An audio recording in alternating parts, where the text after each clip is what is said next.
नमस्कार दोस्तों, आशा करता हूँ आप सब कुशल मंगल हैं। आज हम सब ने अध्याय 1 को संपन्न किया है और आज से अध्याय 2 सांख्य योग की शुरुआत करेंगे।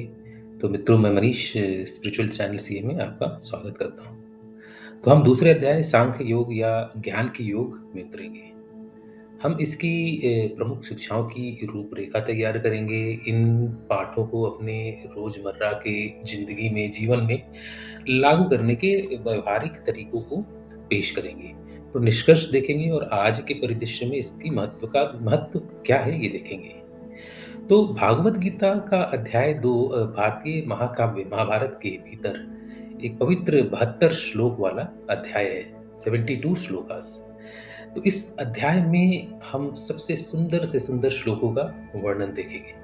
अध्याय सांख्य योग भारतीय दर्शन आध्यात्मिकता में एक उच्च स्थान रखता है। तो जैसे ही पांडव और कौरव की सेनाएं युद्ध के लिए तैयार थीं, अर्जुन को एक नैतिक दुविधा का सामना करना पड़ता है।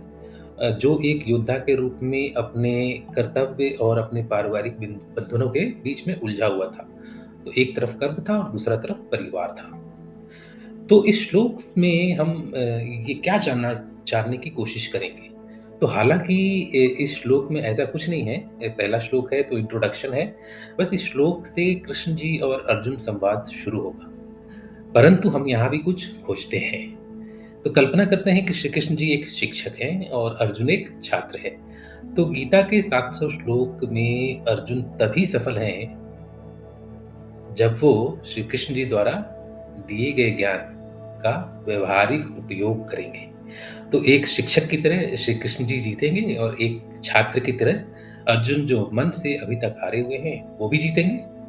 तो श्री कृष्ण जी अध्याय 2 के माध्यम से और श्लोक 1 के माध्यम से एक विन विन सिचुएशन की शुरुआत करेंगे। इसकी प्रासंगिकता को बताएंगे। तो कॉर्पोरेट लाइफ की बात करते हैं। आपने हमने बहुत सुना है विन विन सिचुएशन। तो यहाँ से शुरू होता है इसका प्रयोग और ये कॉर्पोरेट लाइफ में ये जुमला है, लेकिन इसका इतिहास बहुत पुराना है। आप गीता के संदेशों में भी आप पाएंगे।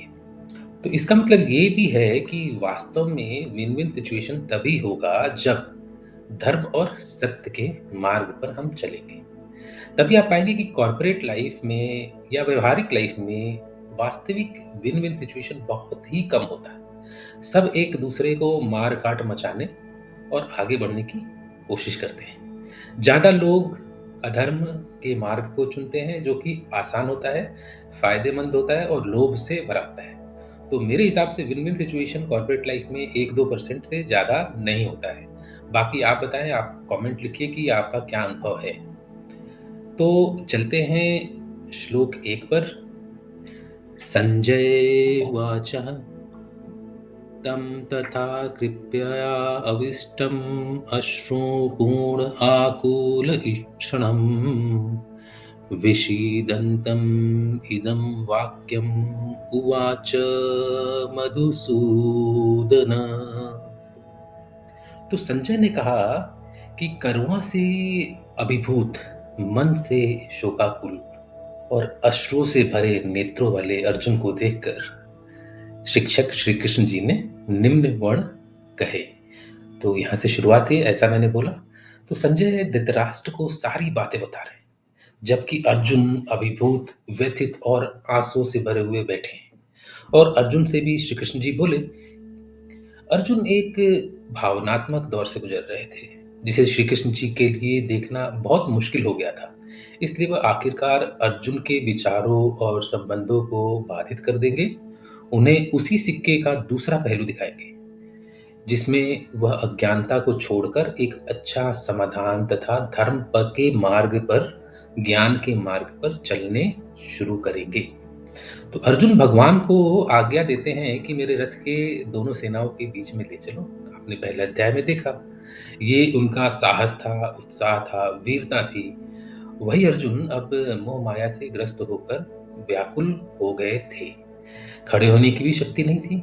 तो भगवान कृष्ण मधु कात्यावाटी जैसे दैत्य का संहार किया। इसलिए इस श्लोक में आप पाएंगे कि मधुसूदन शब्द का उपयोग हुआ है।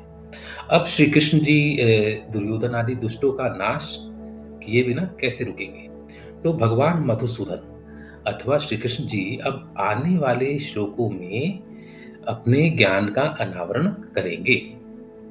तो मित्रों, आज इस छोटे से श्लोक से कंक्लूजन क्या है? दो निष्कर्ष निकाल सकते हैं इस अध्याय से। और इस अध्याय को दो पहलू से देखिए। मान लीजिए कि आप शिक्षक हैं और कोई आपके सामने एक शिष्य है या छात्र है। तो पहला निष्कर्ष जो है कि शिक्षक के परिदृश्य से देखते हैं। तो मान लीजिए मैं आप शिक्षक हैं, तो क्या होगा?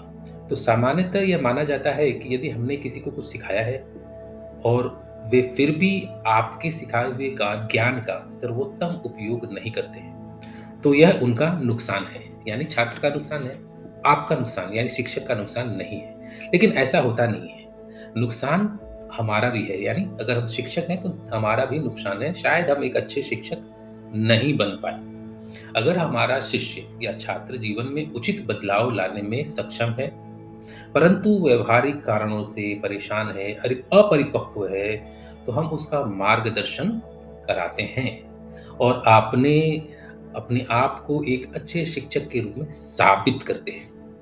तो कृष्ण जी यहाँ क्या हैं? कृष्ण जी एक शिक्षक के रूप में हैं। अब श्री कृष्ण जी सिद्ध करेंगे कि ज्ञान योग का संदेश देकर वो अपने शिष्य को यानी अर्जुन को सही मार्ग पर लाएंगे। और दूसरा निष्कर्ष क्या है? छात्र या चेला के परिदृश्य से देखते हैं। तो मान लीजिए अब हम एक शिष्य हैं।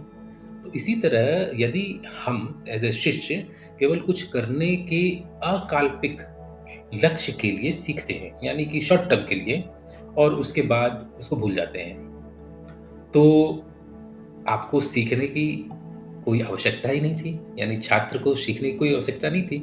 तो यदि हमने एज ए शिष्य जो कुछ भी सीखा है उसे व्यवहारिक रूप में लागू कर सकते हैं धर्म के अनुसार, तो हम एक अच्छे छात्र हैं।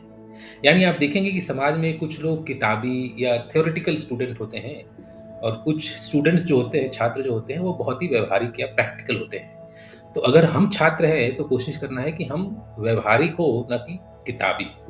तो अर्जुन में ज्ञान है, शक्ति है, लेकिन वो दुखी है एज अ छात्र। तो इस अध्याय में अर्जुन जो छात्र हैं, कृष्ण जी जो शिक्षक हैं, धीरे धीरे जागृत होंगे एक अच्छे व्यवहारिक छात्र की तरह। तो मित्रों, विदा लेते हैं। सुख का सदैव सदैव अनुभव करें। जय श्री कृष्णा और मिलते हैं अगले श्लोक में।